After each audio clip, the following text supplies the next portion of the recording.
ഹക്കീമ അങ്ങനെ നമ്മളെ BS പോയിട്ടോ. നല്ലൊരു നേതാവേനി പറയാണ്ടോ? ഏതാ അങ്ങോട്ട് നോക്കി അതാരാ വരുന്ന നമ്മളെ അസറപ്പല്ലേ? അസറഫല്ലേ? ഇറങ്ങിയോ? ജയിലിൽ നിന്ന് ഇറങ്ങാനായില്ലല്ലോ, കുറച്ചു കാലമായിട്ടല്ലേ. വിളിക്ക് അസർഫാ, നല്ല സന്തോഷമുള്ള മുഖത്ത്. പെട്ടെന്ന് ഇറങ്ങിയല്ലോ, എന്ത് പറ്റി?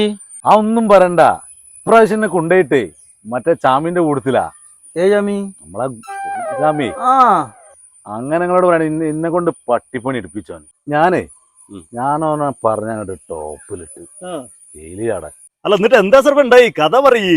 ജയിലിൽ ചാടാൻ ഓനോട് പറഞ്ഞിട്ട് ഓന് നല്ല തടിയാണല്ലോ, തടിയാണ്ട് കുറയ്ക്കാൻ വേണ്ടിയിട്ട് ഫുഡ് കൺട്രോൾ ചെയ്യാൻ വേണ്ടി പറഞ്ഞുകൊണ്ട് ഓന്റെ ഫുഡൊക്കെ ഞാനാണ്ട് അടിച്ചു കയറ്റി. വല്ലാത്ത പറയാൻ തന്നെ ഞാൻ തടിച്ചിക്കണേ. നല്ലൊക്കെ അടിക്കണല്ലോ അത്ര. അത് നോക്കണ്ടാന്ന്. എന്നിട്ട് ഓന് പുറത്തിറങ്ങി കഴിഞ്ഞിട്ടുണ്ടെങ്കിൽ ഓനൊക്കെ നല്ല മൊഞ്ചുള്ളൊരു പെണ്ണ് കെട്ടിച്ചു കൊടുക്കുക.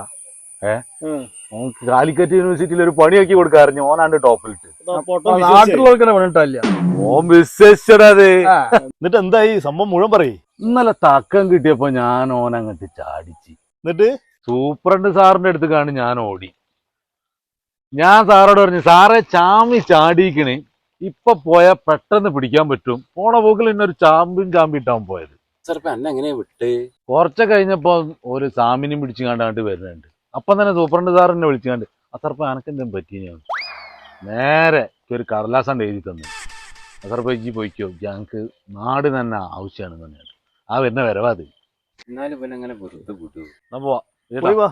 അല്ല വിജയേട്ടാ, എന്ത് സുരക്ഷ ഇപ്പൊ നമ്മളെ ജയിലുള്ളത്? ഇതുപോലുള്ള പൊട്ടന്മാർക്ക് ചാടി പോവാ വെച്ചാല് എന്ത് കാര്യം അവിടെ നടക്കൂലേ? സുരക്ഷ ഇല്ലെങ്കിൽ നാളെ നല്ല ഭക്ഷണം കിട്ടും. അതന്നെ ഉള്ളൂ.